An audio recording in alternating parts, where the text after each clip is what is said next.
Hello, ladies and gentlemen. Welcome to another edition of Paul's Cinema Picks of the Week. I'm your host, Paul Westbrook, Bradford's film enthusiast, as it says on my shirt. And if my sister got this, okay, we got it. We're a thumbs up. So today we're going to be talking about the Carrie films. The Carrie films. Yep, we're going to be talking about the Carrie films. Yes. And the dog sort of just went after my hand to play. He's the mascot. Yeah, he's the mascot. Yeah. So we're going to talk about the different Carrie movies that they made from 1976 and 1999 and from 2002. Starting with, we're going to start with this set here. This set here has the. Have you got that okay? Yep. Yeah, this set here has 3 films of the Carrie series. You have the 1976 Carrie starring Sissy Spacek, Piper Laurie, Amy Irving, and Nancy Allen. And of course, Carrie is the story of a repressed girl who is bullied relentlessly at her high school. But Carrie has a bit of a secret. Carrie is also telekinetic.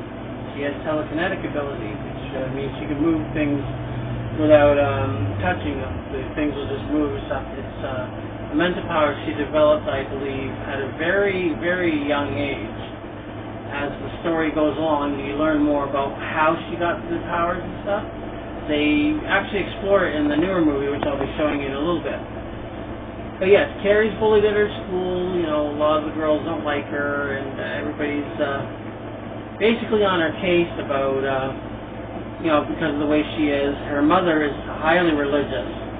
The mother in the 76 movie played by Piper Laurie, Margaret White is a very highly religious lady, and she tries to keep Carrie in line with all her religious beliefs and her ideas, like going into a closet to pray, and believes Carrie is actually a witch, because I think she knows a bit about the powers that Carrie has, and she assumes as a result of that, Carrie's a witch. And of course, Carrie wants to fit in. She wants to fit in with everybody, so she goes to the library, and Tommy, who is one of the popular boys, he's dating Sue Snell. He comes up and actually asks her if she can go to the prom with him. And yes, anyway, continuing. Tommy asks her to the prom. The teacher, Mr. Jordan, thinks it's a joke, so she's angry with Tommy about that and says, well, don't hurt her, make sure that you're sincere about going to the prom, not just as a joke, but as a sincere gesture of kindness. Because, you know, Carrie has to be kind, and,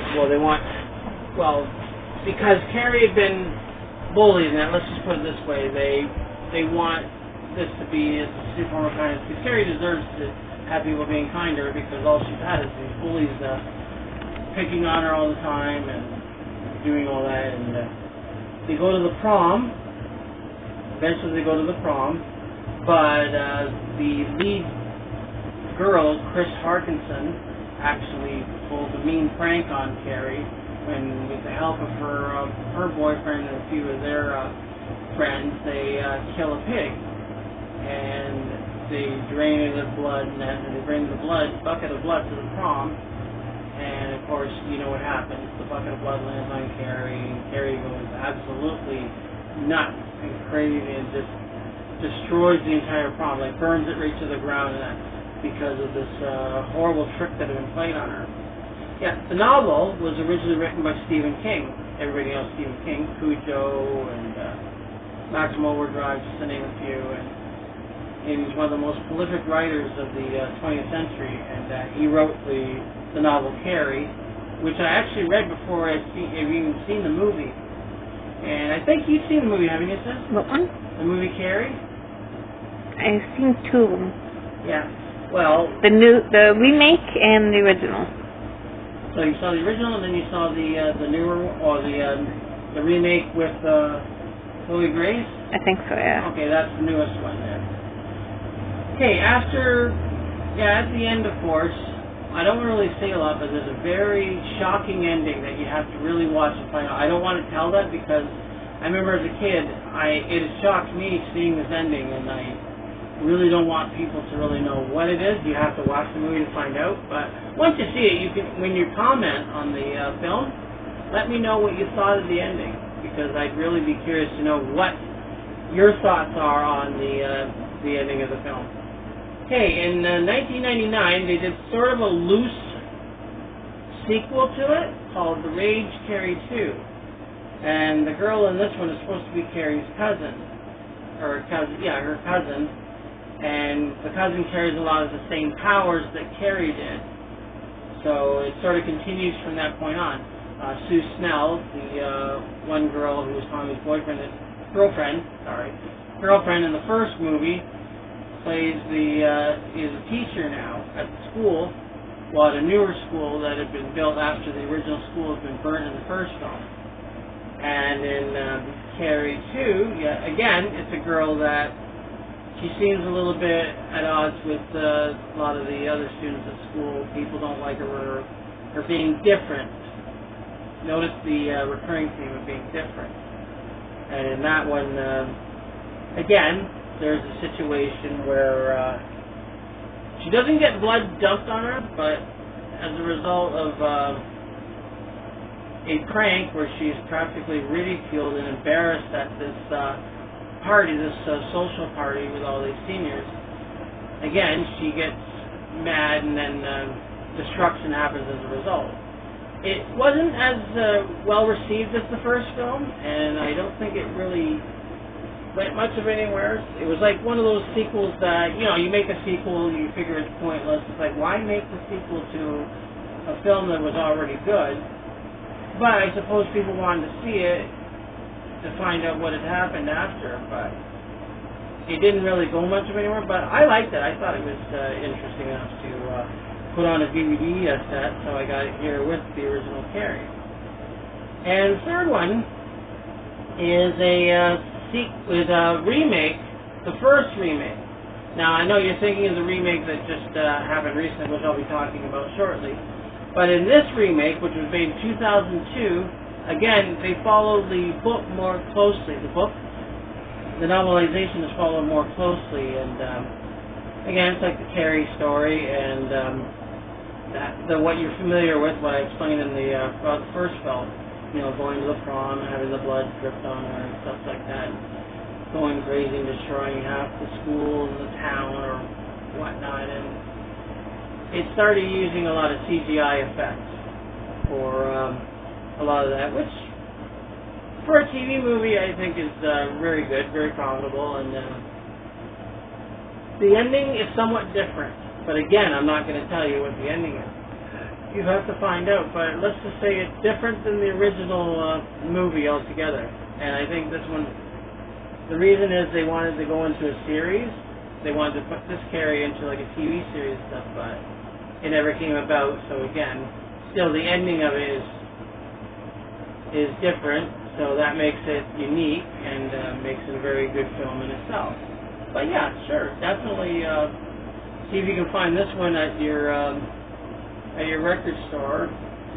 I got this at Sunrise. It was a very good price, and you had the 3 films in the one, and then you got the cover of Carrie here walking with the blood dripping on her, which is in fact the whole cover is all red, which is really good. And it's a set. If you enjoy the Carrie movies, this would probably be your best bet to get this one here. Get this set here with the 3 films, so you won't miss out.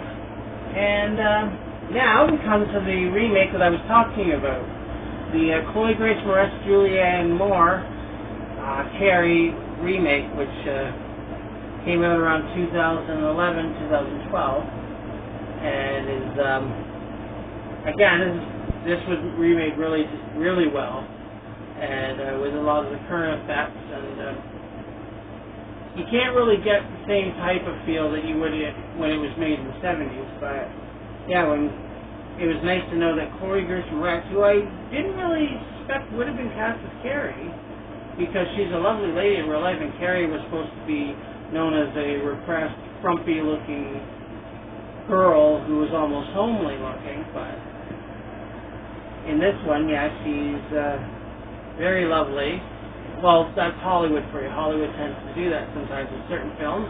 They will actually take liberties, and they'll do their own little thing, their own little spin and take on a film like that. But yeah, this was the Carrie story, you know, about the repressed girl, the overly religious mother, and the being bullied at school, going to the prom, having the blood spilled on her destroying the school. It's the same type of story, but at the same time it's told in a more modernized way, and a lot of terms that were used back in the old days were, like in the 70s, yeah, were considered the old days. I'm a senior now, by the way. And today, by today's standards, you get today's current norms and stuff, but it's still the same story, and it's really good. Saw it in theaters, then got it here on Blu-ray, and I enjoy those type of movies because it reminds me of the horrors of high school, which is what the theme of the whole Carrie story is. It's about the fears of high school, the pressures of high school, dealing with cliques and different people that were in high school that would pick on you and stuff, but eventually wanting to get revenge, the person wanting to get revenge and then being able to get even like she does in the movie, and yeah, that's what Carrie was all about. It's one of the great stories. Stephen King certainly made a classic for sure. So yeah, this is a good one here. The second remake, and probably the best one. Finally, to finish off, I'm going to talk a little bit about a movie that's very similar to Carrie thematically. And this movie here was actually made 1977-78.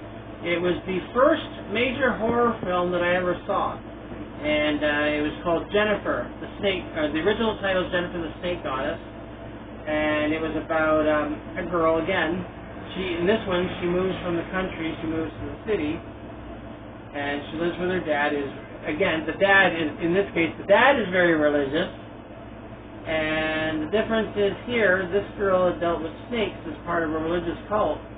So she has that power in the background. She can control snakes.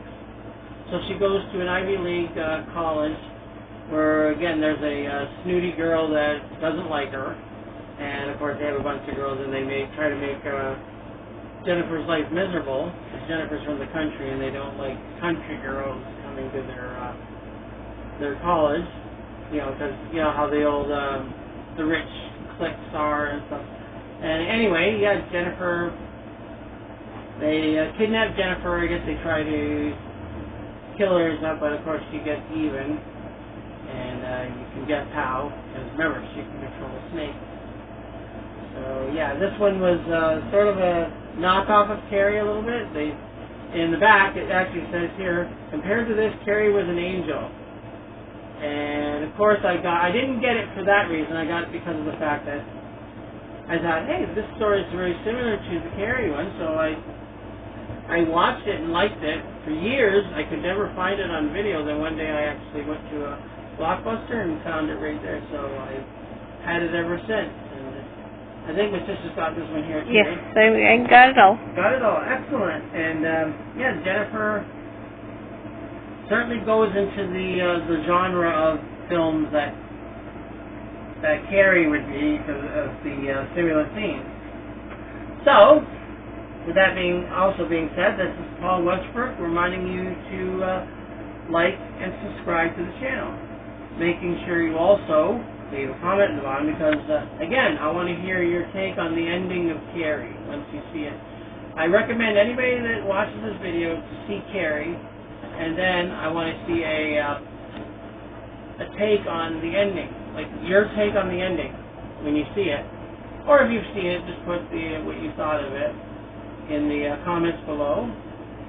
And thank you for listening. It's Paul Westbrook, Reference Film Enthusiast, reminding you that I shall be seeing you at the movies. So long.